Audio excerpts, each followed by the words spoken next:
Master minds commerce చదవాలనుకునే 10th inter విద్యార్థుల తొలి ఎంపిక.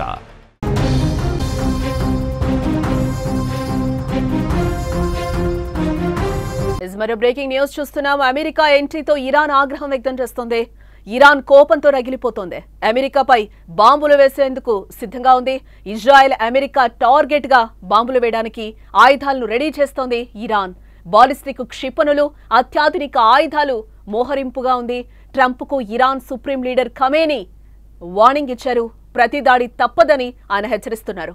ఎర్ర సముద్రం నుంచి అమెరికాకు వార్నింగ్. అగ్రరాజ్య నౌకలు, యుద్ధ నౌకలపై దాడికి హౌతీలో అడుగులు వేస్తున్నట్లుగా తెలుస్తోంది.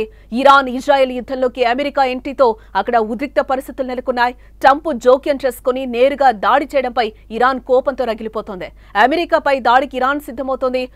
పలు ఇజ్రాయెల్ అటు అమెరికాపై దాడి చేసే విధంగా బాలిస్టిక్ క్షిపణులు, అత్యాధునిక ఆయుధాలతో సన్నద్ధమవుతోంది. ఇప్పటికే ట్రంప్ కు Iran supreme leader Khamenei strong warning ఇచ్చారు.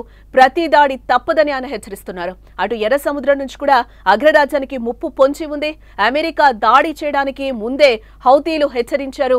ఇరాన్ పై దాడులు చేస్తున్న ఇజ్రాయెల్ తో అమెరికా జట్టు కడితే ఎర్ర సముద్రంలోని అగ్రరాజ్య నౌకలు, యుద్ధ నౌకలను లక్ష్యంగా చేసుకుంటామంటూ కూడా వార్నింగ్ ఇచ్చిన గంటల్లోనే అమెరికా దాడులు చేయడంతో ఇప్పుడు అమెరికా పైకి హౌతీలు కాలు దువ్వుతున్నారు.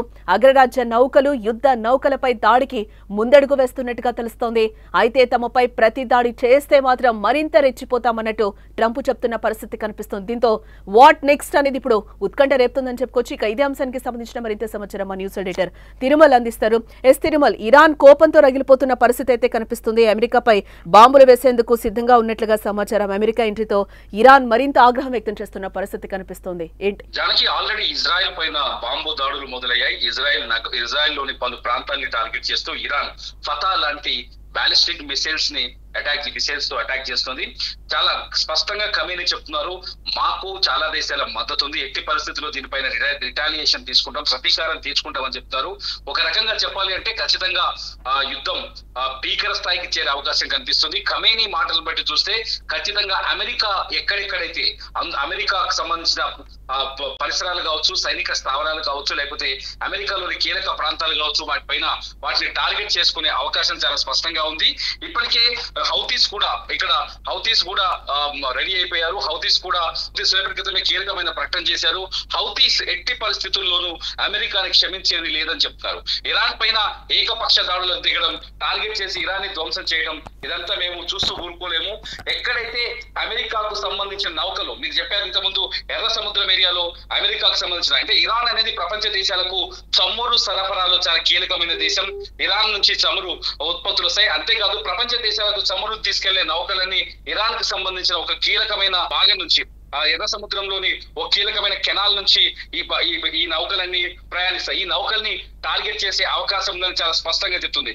గతంలో ఇరాన్ ఇరాక్ యుద్ధంలో ఈ నౌకల పైన దాడి జరిగింది. ఇలాంటి నౌకల పైన 1980s లో 1988లో ఇరాక్ యుద్ధంలో ఆ టైంలో ఈ నౌకల పైన 80s లో, not exact to be correction, గతంలో ఇరాక్ యుద్ధంలో ఈ నౌకల పైన దాడి జరిగింది. ఇప్పుడు అదే వ్యూహాన్ని హౌతీస్ అమలు చేసే అవకాశం కనిపిస్తుంది. సిచ్యువేషన్ చూస్తుంటే చాలా సీరియస్ గా ఉంది. బాంబు దాడులు అయితే కొనసాగుతున్నాయి. ప్రస్తుతం అయితే ఇజ్రాయెల్ పైన ఇరాక్ దాడులు చేస్తుంది. ఇజ్రాయెల్ లోని చాలా ప్రాంతాలని అటాక్ చేస్తుంది. ఇజ్రాయెల్ లో టెలవీవి అట్లాగే జెరూసలేం ఏరియాలో ఇప్పటికే బాంబు దాడులు కొనసాగుతున్నాయి. ఇంటర్నేషనల్ మీడియా సంస్థలు వీటిని చాలా స్పష్టంగా లైవ్ ద్వారా చూపిస్తున్నాయి. చాలా చోట్ల సిచ్యువేషన్ అయితే చాలా సీరియస్ గా ఉంది. చూడాలి అమెరికా ఈ సాయంకాలానికి, కాకపోతే ఈ రోజు అమెరికా పైన ఇరాన్ ఎటువంటి అటాక్స్ చేశావు చాలా వ్యూహాత్మకంగా ఉన్నట్టుగా తెలుస్తుంది.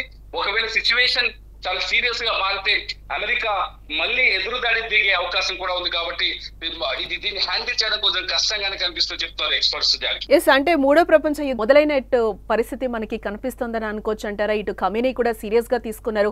అటు ట్రంప్ కూడా ఇరాన్ అణు ఒప్పందంకు ఒప్పుకోకపోయినా, యుద్ధాన్ని విరమించకపోయినా కూడా మేము రిటర్న్ అటాక్ చేస్తామని కూడా ట్రంప్ చెప్తున్న పరిస్థితి కనిపిస్తోంది. అంటే ఒక రకంగా చెప్పాలంటే ట్రంప్ చాలా స్పష్టంగా ఒక విషయం చెప్తున్నారు. ఏంటంటే ఇరాన్ తయారు చేస్తున్న అణు బాంబులు కానీ, లేకపోతే అణుశుద్ధి, యురేనియాన్ని శుద్ధి చేయడం కానీ, ఇది ప్రపంచానికి ప్రమాదకరం అని చెప్తున్నాడు. ట్రంప్ ఏం చెప్తున్నాడు, ఇరాన్ రేంజ్ లో ఉన్న దేశాలన్నీ, ఇరాన్ ఒకవేళ అణువాయుధాలను కలిగి ఉంటే, ఇరాన్ అణుబాంబులను కలిగి ఉంటే, ఇరాన్ చుట్టూ ఉన్న దేశాలన్నిటికీ అత్యంత ప్రమాదకరమని చాలా స్పష్టంగా చెప్తున్నారు. ఎప్పటి నుంచో ఇరాన్ కి ఇజ్రాయెల్ కి మధ్య ఉద్రిక్తతల నేపథ్యంలో మొదటి విక్టిమ్ మేమే అవుతామని ఇజ్రాయెల్ చెప్పింది కాబట్టి ఇజ్రాయెల్ అందుకే యుద్ధంలోకి దిగింది. ఈ పరిణామాల నేపథ్యంలో ట్రంప్ తనని తాను చాలా స్పష్టంగా సమర్థించుకుంటున్నాడు. ఇరాన్ అణ్వాయుధాలు కలిగి ఉండకూడదు, ఇరాన్ అణ్వాయుధాలు లేకుండా ఉండాలి, ఇరాన్ అణ్వాయుధాలను కలిగి ఉండకుండా ఉండాలి అంటే ఇరాన్ పైన తగిన చర్యలు తీసుకోవాలి. ఇప్పటి వరకు నిన్న చాలా స్పష్టంగా ట్రంప్ ఒక కీలకమైన వ్యాఖ్య చేశారు, ఇజ్రాయెల్ వల్ల కాదు అని. ఇజ్రాయెల్ వల్ల కాదని నిన్న ప్రకటించడంతోనే ప్రపంచం చాలా స్పష్టంగా ఎక్స్పర్ట్స్ చాలా స్పష్టంగా చెప్పారు, ఏ క్షణమైన అమెరికా దాడులు చేయొచ్చని. అంటే ఖచ్చితంగా మేము దాడులు చేస్తామని చాలా స్పష్టంగా చెప్తున్నారు డొనాల్డ్ ట్రంప్. ఇరాన్ ని లొంగ తీసుకునే వరకు దాడులు జరుగుతాయని చెప్తారు. చూడాలి ఇరాన్ కి మద్దతిచ్చే దేశాలు ఎన్ని, ఇరాన్ కి మద్దతిచ్చే దేశాలని బట్టి యుద్ధం తీవ్రత అంచనా వేయొచ్చు. ఇప్పటికైతే స్టేట్మెంట్స్ వరకే కనిపిస్తుంది. ఎందుకంటే పాకిస్తాన్ లాంటి దేశమే, ఇరాన్ కి ప్రాణప్రదంగా ఉన్న పాకిస్తాన్ లాంటి దేశం వెన్నుపోటు పడడంతో ఇప్పటికీ సౌదీ లాంటి ఇతర ఇస్లామిక్ దేశాలు కూడా పెద్దగా ఇరాన్ పైన ఇరాన్ కి అంతర్గతంగా మద్దతు ఇస్తున్నప్పటికీ కూడా ఇరాన్ కి ఓదార్పులాగే మాట్లాడుతున్నారు తప్ప ఇరాన్ ని ఆదుకుంటాం లేకపోతే ఇరాన్ తరఫున పోరాటం చేస్తామనే చర్చ అయితే కనిపించట్లేదు. ఒక రకంగా ఒకవేళ రష్యా చైనా గనక ఈ యుద్ధంలోకి అడుగు పెడితే ఖచ్చితంగా ఇది థర్డ్ వరల్డ్ వార్ వైపు తిరిగే అవకాశం అయితే ఉంది అని చెప్తున్నారు ఎక్స్పర్ట్. ఎస్, అంటే ఇప్పుడే బ్రేకింగ్ న్యూస్ చూస్తున్నాం తిరుమల. మనం ఇరాన్ ప్రతిదాడులు ప్రారంభించినట్లుగా తెలుస్తోంది. అక్కడ అత్యవసర పరిస్థితిని కూడా నెతన్యాహు విధించారు. పలు ప్రభుత్వ కార్యాలయాలు, స్కూల్స్ ను కూడా క్లోజ్ చేసినట్లుగా తెలుస్తోంది. ఏంటి ఈ దాడులు ఇంకా మరింత భీకరంగా కొనసాగే అవకాశం ఉందనుకోవచ్చు అంటారా?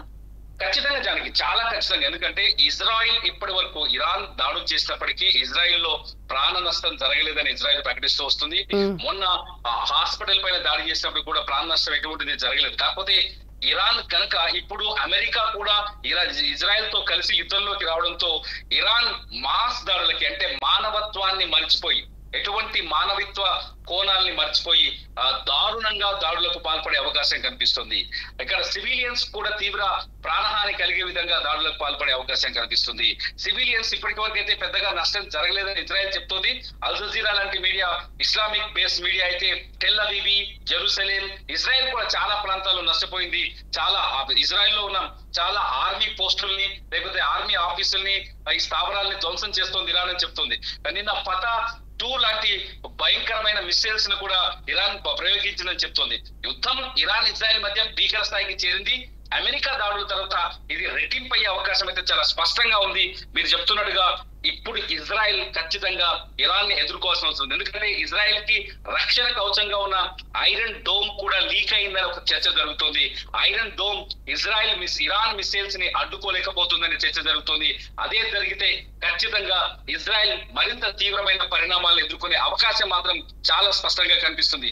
ఇప్పటికే ఇజ్రాయెల్ లో ఉన్న ఇతర దేశస్తుల్ని, బ్రిటన్ కావచ్చు, అమెరికా కావచ్చు, లేకపోతే భారత్ కావచ్చు, ఇతర విదేశీయుల్ని వాళ్ళ దేశాలకు తరలిస్తున్నారు. సిచ్యువేషన్ ఖచ్చితంగా బ్యాడ్ సిచ్యువేషన్ కనిపిస్తుంది. చాలా దారుణమైన పరిస్థితి అయితే కనిపిస్తుంది జనకి. ఎస్, అంటే ఇప్పుడు మనం బ్రేకింగ్ కూడా చూస్తున్నాం తిరుమల. అంటే ఇరాన్ ప్రతిదాడులు ప్రారంభించే నేపథ్యంలో ఇజ్రాయెల్ ప్రజలందరూ కూడా అక్కడి నుంచి పారిపోతున్న పరిస్థితి కనిపిస్తుంది. ఇరాన్ అటాక్స్ అయితే మొదలుపెట్టింది. ఇటు అమెరికా మీద కూడా ప్రతీకారం తీర్చుకుంటామని చెప్పి ఇటు ఖమేనీ చెప్తున్న పరిస్థితి కనిపిస్తుంది. ఇప్పటికి ఉన్నట్టుండి ఏమైనా జరగచ్చని అనుకోవచ్చు అంటారా? ఊహించలేనిది ఏమైనా జరగబోతుంది అనుకోవచ్చు అంటారా? ఖచ్చితంగా జరుగుతుంది, అది కనిపిస్తుంది కదా మనకి. ఇప్పుడు మీరు చెప్తున్న ప్రకారం చూస్తే, మీకు అందుతున్న బ్రేకింగ్ న్యూస్ ప్రకారం చూస్తే దాడులు మొదలైనవి చెప్పొచ్చుగా. ఈ దాడులు ఎడతెరిపి లేకుండా కొనసాగొచ్చు. వీటిని ఎదుర్కోవడానికి ఇజ్రాయెల్ కూడా అటాక్ చేయొచ్చు. ఈ సమయంలో మళ్ళీ అమెరికా కూడా ఇజ్రాయెల్ తరఫున పోరాటంలోకి దిగొచ్చు. ఇప్పటికైతే ఇరాన్ కి అంతర్గతంగా సపోర్ట్ చేసిన దేశాలు ఉన్నాయి కాబట్టి ఇరాన్ ఖచ్చితంగా మాస్ అటాక్ చేసే అవకాశం అయితే కనిపిస్తుంది జనకి. ఎస్, అంటే ఈ సపోర్ట్ చేస్తున్న దేశాలు కూడా ఏవైతే ఇరాన్ కి రష్యా కూడా సపోర్ట్ చేస్తున్న పరిస్థితి కనిపిస్తుంది. ఈ నేపథ్యంలో రష్యా కూడా ఇటు ఏమన్నా మాట్లాడే అవకాశాలు ఉన్నాయా? అటు ఆల్రెడీ కూడా ట్రంప్ పాకిస్తాన్ ని ఒప్పించిన సందర్భం కనిపిస్తుంది. పాకిస్తాన్ ఒప్పుకున్న తర్వాత వెంటనే దాడులు చేయడం కూడా ప్రారంభించింది అమెరికా. ఒక విషయాన్ని ఇక్కడ గుర్తుపెట్టుకోవాలి. ఒకటి ఏంటంటే, అమెరికా ఎప్పుడైతే ఇరాన్ పైన దాడులు చేయాలనుకుందో దానికి అనుకూలంగా పరిస్థితులన్నింటినీ మార్చుకుంది, చాలా స్పష్టంగా మార్చుకుంది. పాకిస్తాన్ ఇరాన్ కి మద్దతు ఇస్తుందనే విషయం ముందుగానే తెలుసు అమెరికా కాబట్టి పాకిస్తాన్ ఆర్మీ చీఫ్ ని పిలిపించుకొని లంచ్ పార్టీలో కొన్ని ఒప్పందాలు తీసుకుంది. At the same time Iran కి ప్రత్యక్షంగా రష్యా గానీ చైనా గానీ ప్రత్యక్షంగా సహాయం చేసే అవకాశం ప్రస్తుత పరిస్థితుల్లో లేదు కాబట్టి, కాకపోతే రష్యా చాలా స్పష్టంగా చెప్తుంది ఇరాన్ కి స్వతంత్రం ఉంది, ఇరాన్ కి సార్వభౌమాధికారం ఉంది, అణుబాంబును తయారు చేసుకునే అవకాశం ఉందని. కాబట్టి సిచ్యువేషన్ చూస్తుంటే కొంత ఉద్రిక్తంగా ఉందని చెప్పాలి. ఇంకొంచెం సమయం గడిస్తే గానీ దీనిపైన ఎటువంటి అంచనాలు వేసే పరిస్థితి లేదని చెప్తున్నారు జానకి. రైట్ తిరుమల్. ఎస్, ఇక్కడ మనం మొత్తంగా చూడొచ్చు అమెరికా ఎంట్రీతో ఇరాన్ ఆగ్రహం వ్యక్తం చేస్తుంది. కోపంతో ఇరాన్ అయితే రగిలిపోతున్న పరిస్థితి కనిపిస్తుంది. అమెరికాపై బాంబులు వేసేందుకు కూడా సిద్ధంగా ఉన్నామని చెప్పి ఖమేనీ చెప్తున్న పరిస్థితి కనిపిస్తుంది. ఇజ్రాయెల్ అమెరికా టార్గెట్ గా ఆయుధాలను ఇరాన్ రెడీ చేస్తున్నట్లుగా తెలుస్తుంది. ఈ నేపథ్యంలోనే ఇజ్రాయెల్ మీద కూడా ఆల్రెడీ దాడులు ప్రారంభించినట్లుగా అయితే మనకి బ్రేకింగ్ న్యూస్ లో సమాచారం అందుతోంది. అత్యాధునిక ఆయుధాలని కూడా అక్కడ మోహరింపు. ట్రంప్ కు Iran supreme leader Khamenei mass warning ఇచ్చారు. ప్రతి దాడి తప్పదని కూడా ఆయన క్లియర్ గా హెచ్చరిస్తున్న పరిస్థితి కనిపిస్తుంది. ఎర్ర సముద్రం నుంచి అమెరికాకు వార్నింగ్ వచ్చింది. అగ్రరాజ్య నౌకలు అలాగే యుద్ధ నౌకలపై కూడా దాడికి హౌతీలు అడుగులు వేస్తున్నట్లుగా మనకైతే బ్రేకింగ్ న్యూస్ లో సమాచారం అందుతోంది. ఇరాన్ ఇజ్రాయెల్ యుద్ధంలోకి అమెరికా ఎంట్రీతో అక్కడ ఉద్రిక్త పరిస్థితులు నెలకొన్నాయి. ట్రంప్ జోక్యం చేసుకుని నేరుగా దాడి చేయడంపై ఇరాన్ కోపంతో రగిలిపోతోంది. అమెరికాపై దాడికి ఇరాన్ పూర్తిగా సిద్ధమవుతోంది. ఇటు ఇజ్రాయెల్ అటు అమెరికాపై దాడి చేసే విధంగా బాలిస్టిక్ క్షిపణులు అత్యాధునిక ఆయుధాలతో సన్నద్ధమవుతోంది. ఇప్పటికే ట్రంప్ కు Iran supreme leader Khamenei mass strong warning ఇచ్చారు. ప్రతి దాడి తప్పదని కూడా ఆయన హెచ్చరిస్తున్న పరిస్థితి కనిపిస్తుంది. అటు ఎర్ర సముద్రం నుంచి కూడా అగ్రరాజ్యానికి ముప్పు పొంచి ఉంది. అమెరికా దాడి చేయడానికి ముందే హౌతీలు హెచ్చరించారు. ఇరాన్ పై దాడులు చేస్తున్న ఇజ్రాయెల్ తో అమెరికా జట్టు కడితే ఎర్ర సముద్రంలోని అగ్రరాజ్య నౌకలు యుద్ధ నౌకలను లక్ష్యంగా చేసుకుంటామంటూ కూడా వార్నింగ్ ఇచ్చిన గంటల్లోనే అమెరికా దాడులు చేయడంతో ఇప్పుడు అమెరికాపైకి హౌతీలు కాలు దూతున్న పరిస్థితులు కనిపిస్తున్నాయి. అగ్రరాజ్యం నౌకలు యుద్ధ నౌకలపై దాడికి ముందడుగు వేస్తున్నట్లుగా తెలుస్తోంది. అయితే తమపై ప్రతి దాడి చేస్తే మాత్రం మరింత రెచ్చిపోతామన్నట్టు ట్రంప్ కూడా వార్నింగ్ ఇస్తున్న పరిస్థితి కనిపిస్తుంది. దీంతో వాట్ నెక్స్ట్ అనేది ఉత్కంఠ రేపుతున్న పరిస్థితి. با سیاست‌های این منطقه آشنا هستند می‌دانند که ورود آمریکا در این قضیه 100% به ضرر اوست. آنچه که او در این زمینه ضربه خواهد خورد به مراتب بیشتر است از آنچه که ایران ممکنه صدمه بخوره. صدمه آمریکا و اگر ورود در این میدان بشه، ورود نظامی در این میدان رو صدمه جبران پذیر خواهد بود بدون تردید.